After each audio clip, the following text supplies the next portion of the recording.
Yeah, when a child just comes into care, they're scared, and you're trying to reassure them. You're trying to unpack whatever clothes they came with.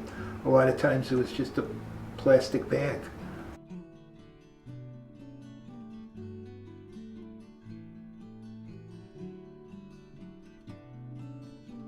Didn't feel called, but when you're told you have no other options, where do you go? We definitely felt called to adopt. We felt like it was very much a God put it all together and plopped it in our lap and said, do this. So, I mean, we always wanted a big family, and I think we both kind of thought that we would have more biological children of our own, and then, but God just had different plans. And I remember thinking, I just felt so empty. I felt like someone was missing. Like our kids were missing. Like we should have pursued this process by now, and I just couldn't shake that. And I caught Mike's eye, and I'm like, whatever it takes, we need to have kids in here by next Christmas.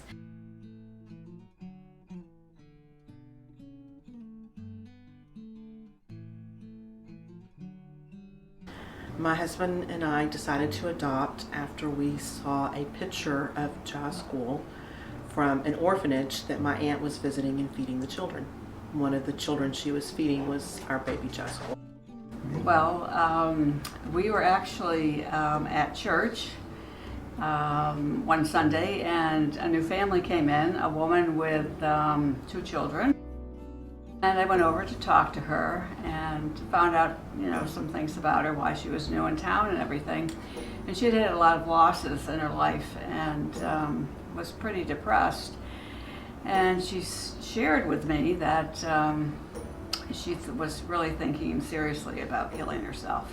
We spoke to her and we convinced her that she should go to an emergency psych unit, which was in our area. She hemmed and hawed, and then she told us, well, I have no one to take care of my kids. And that's when we said, we'll do it. We'll take care of your kids. My doctor told me on July 3rd that we, having a child biologically would be very difficult for us. And so I spent July 4th putting together a profile to drive to a birth mom in Oklahoma City. I found out the next day she chose us. And then we were supposed to meet her on July 10th. On July 9th, I got a call that there was a baby born. But the birth mom wasn't sure what she wanted to do. And the next morning, the birth mom that we were supposed to meet backed out and decided not to place the baby for adoption. And that happened the same day that our son Darius was born. So if it had not worked out in God's timing, we wouldn't have Darius.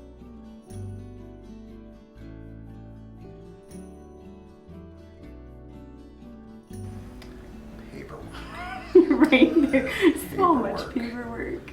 Paperwork. And I don't even do the paperwork, she does. The 4-year wait to get her out of the orphanage. I think the hardest part is that you think that you are going to make everything better for these children right away. And that really is not the case. It's often much more difficult than that.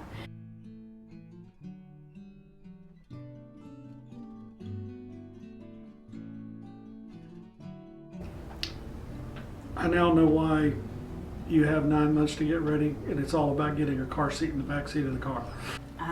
How big of an ally and an advocate our CPS workers were. I cannot say enough amazing things about the CPS workers we had. That's one thing that really I wasn't prepared for was this feeling of guilt, like I was taking somebody's child from them. And that was really hard to deal with. But it's natural, it's normal to feel that. I found out later that almost every adoptive couple goes through that.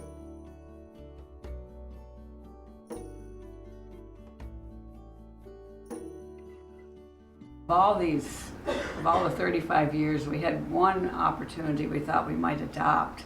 And when the social worker tried to find other family members, And she actually succeeded and found them in North Carolina. They were second cousins and they were childless. And they were absolutely thrilled to have the opportunity to adopt this little girl and her sister. God showed me, I was like very angry with God when I found out we were going to lose this little girl. And I was really angry with God, but He showed me that that it was okay. And the way He did that was by me looking for a gift for her. And the gift I finally found was a picture of the guardian angel, you know, with the children on the bridge, the guardian angel looking over. And when I gave that to this adoptive mom, she just broke down in tears. She says, "I love this." She said, "in our family, it's a tradition for the new mom to get this picture for her little child's room." And so this is like so amazing that you would give this to me. So I said, He was there the whole time. He led us. He made it okay as we waited. He protected her health. Process, you know, because with foster care you go through a whole case and everything. And I remember praying and just saying, God, I don't want to stand between a mother and her children if this is, you know, where you want them. If you want them to go home, let my heart be open to what is best for these kids, right? I want what's best for them, and I want your best for them, and don't let it be from us, let it be your plan. And I remember waiting and sitting in that courtroom and not really sure what was going to happen. We left for lunch and we got a call from our CPS worker, and she said that their mom had decided to relinquish her rights. And for me, that was such a clear answer to prayer.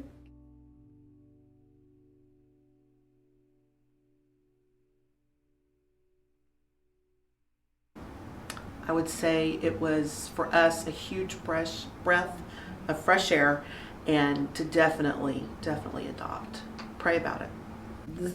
It's really one of the greatest gifts you can ever give, because, you know, we live in a world where abortion and terminating pregnancies is an everyday occurrence. If you decide to go down this path, there are going to be days where you are going to say to yourself, I just can't. Every foster parent has gone through that. Every person who's trying to take in a child to their home who's not their own has thought that exact same thing.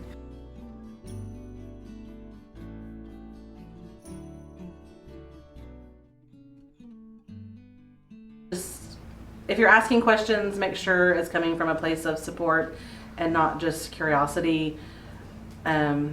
Respect their privacy. If there's a question they don't want to answer, don't push it. But like, if you feel like you want to support a foster family, just come alongside and do something. A lot of times people would ask me what I needed, and I couldn't tell you what I needed, because what I needed was to be pulled off the bottom of the pool I was drowning in, and I didn't know how to say that. It was a lot. Like, we didn't know what to say that we needed. But I remember one day a member of the church, Vivian Walker, she just showed up with bags of groceries and dinner and was like, I figure you could use this food, and here's dinner for tonight, and I just love you guys and wanted to bless us. And I just remember crying. one of the other things that I thought was really sweet, did have some friends. Every time we got a new placement, we knew there would be pizza that night for dinner brought by these friends. Love on them. They need you.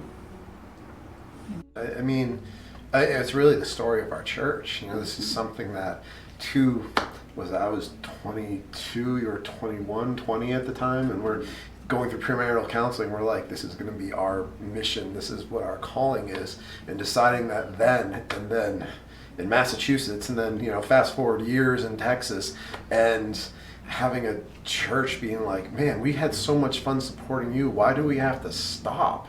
And then launching our fam ministry as a result of just because of two crazy people who are like, yeah, what's 5?